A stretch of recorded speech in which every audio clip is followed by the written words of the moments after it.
Now back to more of Florence and the PD's Best Talk. Good Morning PD on Live 95. Welcome back to Good Morning PD Live 95. Hour number 3, someone text in and asked, McCall Farms is our sponsor. No, someone didn't call in and ask, McCall Farms is our sponsor. Right. Someone called in and asked, would I explain federalism? The concept, I guess the definition of federalism. It's a type of government where the power is divided between the national government and I think by definition, other governmental units. Local government would be called a local subdivision. A unitary government would be a kind of a central authority. They hold all the power. And then you've got what we'll call confederations, and that's when there's absolutely no respect given to the central authority. All the power resides in the state governments. Federalism is it's the division of power between the national government and other governments. Now, the Constitution addresses only the relationship between the federal government and state government. It doesn't address local subdivisions, county government, city government, school boards, all these other things. And the American people are under, multiple jurisdictions when it comes to government. But I think when you see division in a country, and then I go back to my primary remarks this morning, I think what you saw last night was an exhibition, a demonstration in a country that is going to be incredibly difficult to govern via a central planner. And I think the founders, now you can disagree with some of what they did and some of what they didn't do, but I think they really believed that our country would be a big country, a vastly populated country, and it would be very difficult to manage and govern. And I think that's why federalism was always an important part of the founding of our country. Let's let California judge itself as it sees fit. Let's let Ohio judge itself or govern itself as it sees fit. And so the concept of federalism is different than a unitary government, is different than a confederation. It is kind of the division of power between national governments and what I'll call other governmental units, state governments, local governments, and having served in state government and local government, the federal government today has all the power, all the horsepower, all the giddy up, as we like to say in government. Speaking of the State of the Union, let's get a reaction this morning from political strategist, former Obama campaign regional field director, Robin Biro. I hope I pronounced that last name right. You're good. Good morning. How are you? Good morning. Doing well. How about yourself? I'm doing well. Let's look. I've got a flash poll here. CBS, CNN, 76% of Americans agreed. I think 29% strongly agreed. 39% somewhat agreed. We can dig into the polling. But from your perspective, the State of the Union, your reaction to the State of the Union speech last night was what?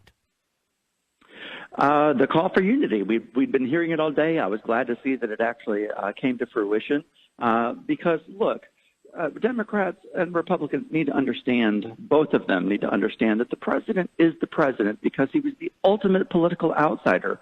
Americans saw him as someone who could break through some of this partisan gridlock. Here we are with a call for unity of both sides to work together. We did not do that for President Obama's last 6 years in office, and really nothing got done. And look, Congress is not the ultimate welfare system here. We expect these guys to work. And we heard that last night. I was glad to hear that.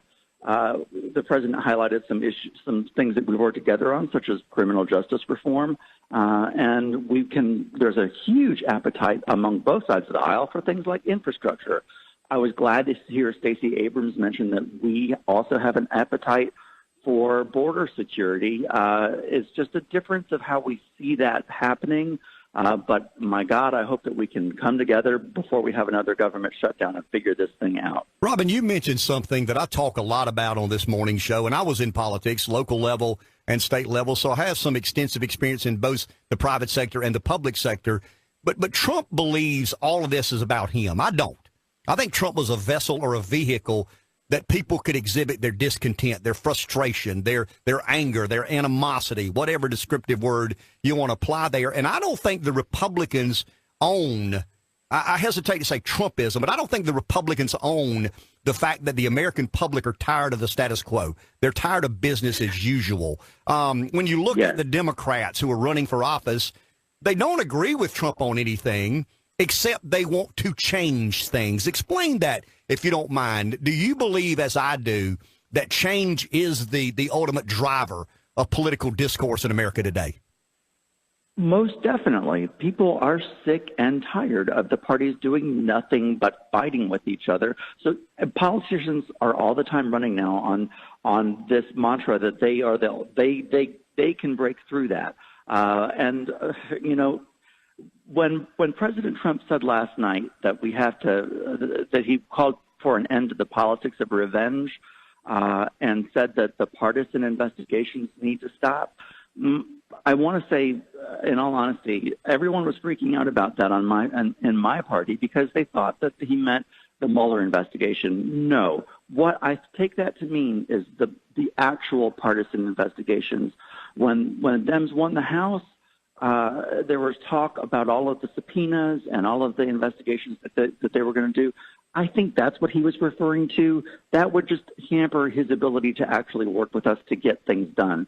So just dissecting what he said, I believe that's the message. My last question to you, and as a Republican, and I respect the disagreements I'm sure we would have over a cold beer or a cup of coffee, I don't know that Trump is ideological in nature. He's not cut of the traditional Republican nor Democrat mold. It's not about, an ideology, something that he's married to. The Reagan Revolution was about conservatism. And then the Obama, I would call it the Obama Revolution, was a kind of a liberalizing of American politics and the accepting or trying to make mainstream some beliefs that people like me consider to be a bit radical. But what as we head, and I think Trump basically announced he's running for president in the second term, and these are his goals. How can Trump help bridge some of the discontent the two parties have with one another, because he's not married to a particular ideology?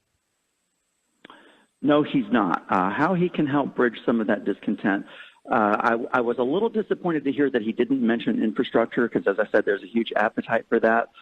He, to his credit, he didn't hit Democrats as hard as I thought that he would. He hit on some polarizing issues such as abortion. He can maybe shy away from some of that in speeches like last night's, and speak more of those in rallies where he's running, that's more his audience. But one thing that he can do to help himself is the numbers are good. He can just give the numbers as they are from the Bureau of Labor Statistics, which showed that we gained 4.9 million jobs instead of inflating it a slight bit to 5.3 million. Because the numbers are good. He doesn't need to embellish them at all because they're there. Very well said. Robin, appreciate your time this morning. Have a great day. You too. Thank you.